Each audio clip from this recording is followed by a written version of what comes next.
नज़र बदलिए नज़ारे बदल जाएंगे, कश्ती बदलिए किनारे बदल जाएंगे। जी हाँ दोस्तों, आज के इस वीडियो में आपका बहुत बहुत स्वागत है। और आज के इस वीडियो में मैं आपके साथ में एक 26 वर्षीय युवक की एक ऐसी स्टोरी शेयर करूंगा जिससे बहुत सारे लोग ऐसा अपना रिलेट कर पाएंगे और समझेंगे। और आज के इस वीडियो में मैं कुछ एक सवालों के जवाब भी आपको दूंगा, जिसके माध्यम से HOCD के अंतर्गत आपके सवाल भी बनते हैं और उस युवक ने किस तरीके से अप्लाई किया, क्या कुछ अप्लाई किया और रिजल्ट मिला, ये सब समझेंगे आज के इस वीडियो में।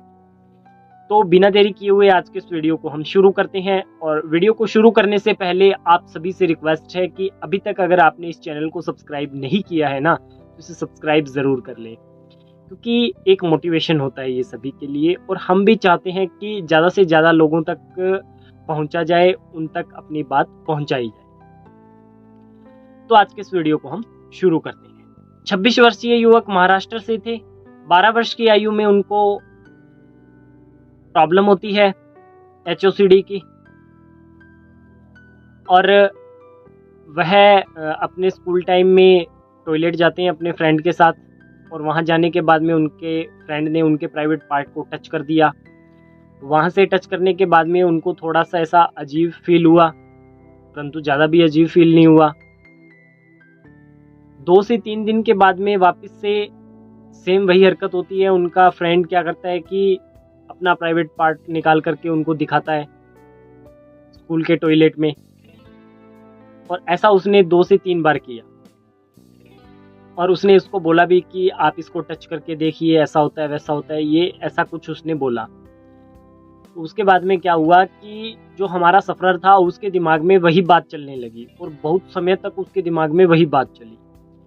उसका जो फ्रेंड का प्राइवेट पार्ट था वह उसके दिमाग में घूमता रहता, उसका इमेज बनता रहता, और फिर उसको उस पर गिल्ट फील होता, और धीरे धीरे उसको बहुत सारी इसके अंतर्गत परेशानी होने लगी।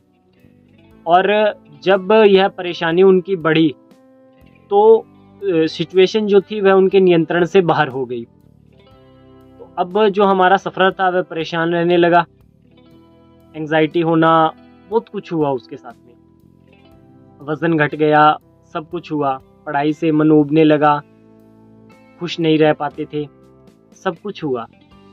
अब उसको सबसे ज़्यादा डर यही लगता था कि मान करके चलो मैं कहीं गे तो नहीं बन गया हूँ, या गे बन तो नहीं जाऊँगा, क्योंकि कुछ एक चीज़ों का उन्होंने उसमें अध्ययन भी किया। और सवाल यही चलते थे कि मान करके चलो अगर मैं गे नहीं हूँ तो फिर मुझे उसके प्राइवेट पार्ट का बार बार ऐसा ख्याल क्यों आता है, और मैंने उसके प्राइवेट पार्ट को 2 से 3 बार उसने मेरे को दिखाया और मैंने देखा भी क्यों, ये सब क्यों हुआ। कहीं मैं बाइसेक्सुअल तो नहीं हूँ, कहीं मैं गे तो नहीं हूँ, कहीं मैं बन तो नहीं जाऊँगा, कहीं मैं बन तो नहीं गया हूँ। ये सवाल उसके निरंतर चलते रहते थे।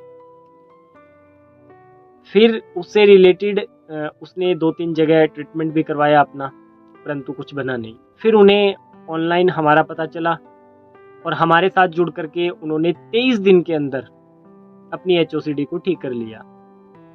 23 दिन में, 23 डेज में।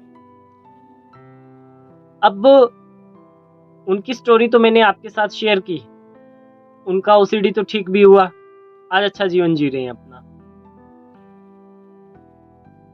अगला नंबर आपका, ऐसा बोलिए मेरा।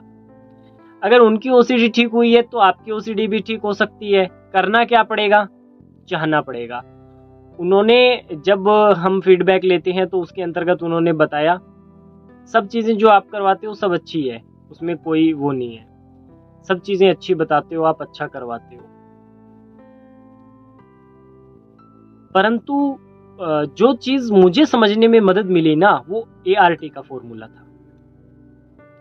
ART का फॉर्मूला जिस तरीके से आपने मेरे को डाइवर्ट किया, जो मेरा माइंड चलता था, वो फॉर्मूला अच्छा रहा। इसके अलावा बहुत सारी हिडन टेक्निक्स होती है। अब बहुत सारे लोग, जब मैं ऐसा वीडियो डालता हूँ ना केस हिस्ट्री वाला, तो लोग मेरे को बोलते हैं कि सर आप आकर के केस हिस्ट्री में ये तो सारी चीज़ें बता देते हो परंतु सॉल्यूशन नहीं बताते। अरे मैंने बोला ना कि हिडन टेक्निक्स, और इधर कैमरे पे बोलना अलाउड नहीं है, ठीक है ना। तो वह चीज़ें आपको यहाँ नहीं बता सकते। इन बातों को समझने की कोशिश करिए। HOCD से रिलेटेड जितनी भी केस हिस्ट्री हम यहाँ बताते हैं ना, उसमें कुछ हिडन टेक्निक्स होती है, वो यहाँ नहीं बताई जा सकती, सभी के सामने नहीं बताई जा सकती, कैमरे पे अलाउड नहीं है बताना। तो इस बात को आप समझ लीजिए अच्छे से, ठीक है। तो कुछ हिडन टेक्निक्स और ART का फॉर्मूला उन्होंने ज़बरदस्त तरीके से अप्लाई किया। इसके अलावा और भी बहुत सारी चीज़ें हैं जो मैं हमेशा वीडियोज़ में बोलता हूँ कि धन्यवाद का फॉर्मूला, मॉर्निंग इवनिंग की जो एफर्मेशन होती है, रूटीन होता है, बहुत सारी चीज़ों को उन्होंने अप्लाई किया और सभी चीज़ों का काफ़ी अच्छा रिजल्ट उन्हें मिला। तो कहने का मतलब है कि अगर आप भी प्रयास करते हो, उनका OCD देख लीजिए, 14 साल पुराना OCD 23 डेज में कंप्लीट हो गया, जड़ से खत्म हो गया, और 3 फीडबैक भी हो गए। एक महीने के 3 फीडबैक होते हैं, वो भी हो लिए, ठीक है ना। तब जा करके मैं आपको ये बता रहा हूँ। तो मान करके चलो, अगर उनका OCD ठीक हो सकता है तो आपका क्यों नहीं हो सकता। आप भी एफर्ट लगाइए, आप भी मेहनत करिए, आप भी प्रयास करिए, आपकी OCD को भी ठीक होना होगा। प्रयास आपको करना पड़ेगा। देखो, बहुत सारे लोग बैठे हैं ठीक करने के लिए आपको, हम बैठे हैं, हमारे जैसे और भी लोग बैठे हैं मार्केट में आपको ठीक करने के लिए। तो प्रयत्न तो आपको करना पड़ेगा ना कि हाँ मुझे ठीक होना है, ठीक है ना।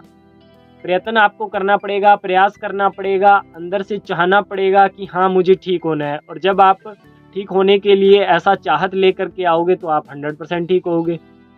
इस बात को समझ लीजिए। और अगर आपने जाने अनजाने में कोई गलत एक्टिविटी कर ली है, कोई बात नहीं है, कुछ भी नहीं हुआ है। बहुत सारे लोग बोलते हैं सर मैंने इतनी बार ये कर लिया, मैंने ऐप के थ्रू जा करके ये कर लिया, वो कर लिया, कुछ भी नहीं हुआ है। अभी आप समझ चुके हो ना इस बात को, अभी आपके पास में अवेयरनेस आ चुका है ना, तो कुछ भी नहीं हुआ है। आप क्यों टेंशन ले रहे हो। अगर आपसे कोई जाने अनजाने में गलती हो गई है, किसी के कहने से, किसी और की गलती का खामियाजा भी आपने भुगता है, तब भी कोई बात नहीं है। परंतु इस केस हिस्ट्री के अंतर्गत, और वैसे भी मैं आपको एक पर्सनल सजेशन देना चाहता हूँ कि अगर आपके साथ में ऐसा कुछ हुआ है ना, तो एक तो स्वयं को दोषी न माने, एक दूसरा जो आपके साथ इस एक्टिविटी में शामिल रहा है उसको दोषी न माने। ये 2 सबसे बड़े कारण निकल करके आते हैं। एक तो स्वयं को दोषी मानना कि मैं उस दिन ऐसा नहीं करता तो ऐसा नहीं होता, एक साला वो ऐसा मेरे साथ ऐसा नहीं करता तो ऐसा मन से निकलती है ये चीजें। वो मेरे साथ उस दिन ऐसा नहीं करता या करती तो मेरा आज ये नहीं होता। ये मत सोच रखिए। ये जितना आप रखोगे ना, उतना ज्यादा दलदल में फंसोगे और उतनी ज्यादा OCD आपकी ट्रिगर होगी। इस बात को समझ लीजिए। तो मेरा कहने का उद्देश्य यही है कि किसी को टारगेट नहीं करना है, स्वयं को भी टारगेट नहीं करना है, दोषी नहीं मानना है, दूसरे को भी दोषी नहीं मानना है। इसके अंदर आपने मेहनत करना है, प्रयास करना है, एफर्ट लगाना है और इस प्रॉब्लम से बाहर निकलना है।